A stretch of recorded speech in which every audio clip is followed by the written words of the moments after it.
The night was quiet in the small apartment where Samuel lived alone. Outside, the city lights flickered softly, and distant traffic hummed like a restless heartbeat. Inside, the room felt heavy with silence. Samuel sat at the edge of his bed, staring at his phone.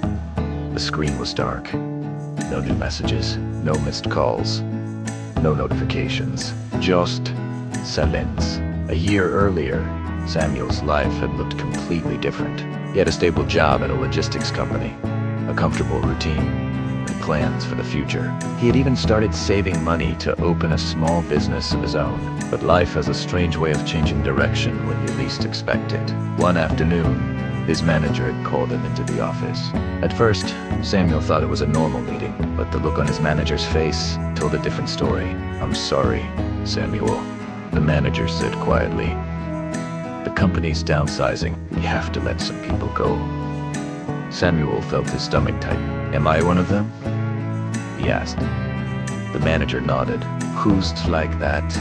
Everything changed. Samuel left the office carrying a small cardboard box filled with his belongings. The same building he had walked into every morning for 5 years now felt unfamiliar. Cold.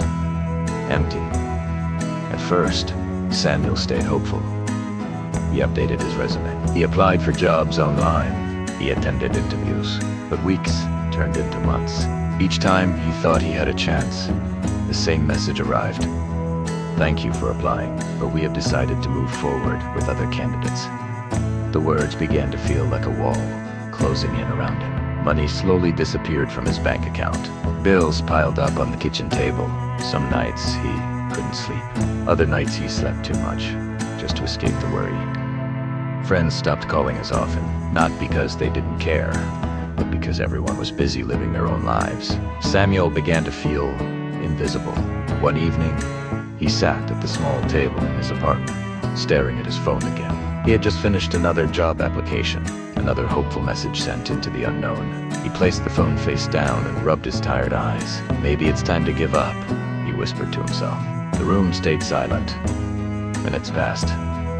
Then suddenly his phone rang. Samuel looked at the screen. Unknown number. He hesitated. For a moment, he thought about letting it ring until it stopped. But something inside him said, "Answer it." He picked up the phone.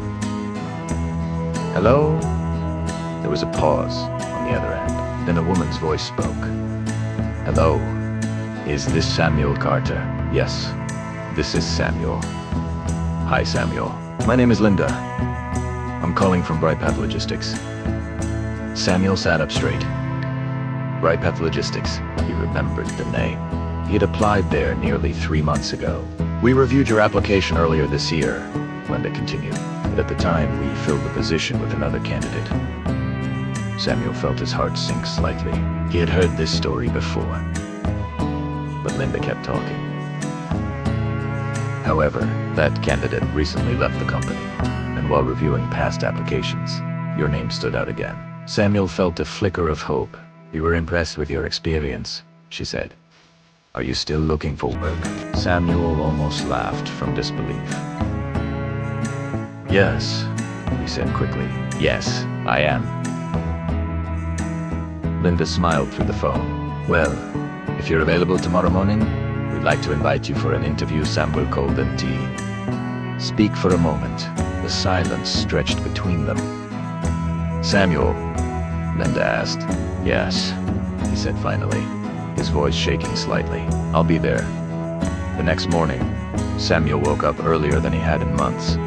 He shaved carefully, pressed his only suit, practiced answers in front of the mirror. When he arrived at the Bright Path office building, his hands felt slightly cold. But this time something felt different. The interview lasted nearly an hour. They asked about his past work, his challenges, and how he handled difficult situations. And Samuel answered honestly. He spoke about losing his job, about persistence, about refusing to quit, even when things felt hopeless. The interviewers exchanged thoughtful looks. 2 days later, Samuel's phone rang again. It was Linda Samuel.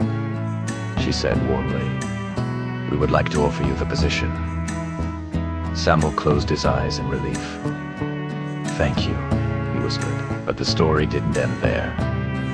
Over the next few years, Samuel worked harder than he ever had before.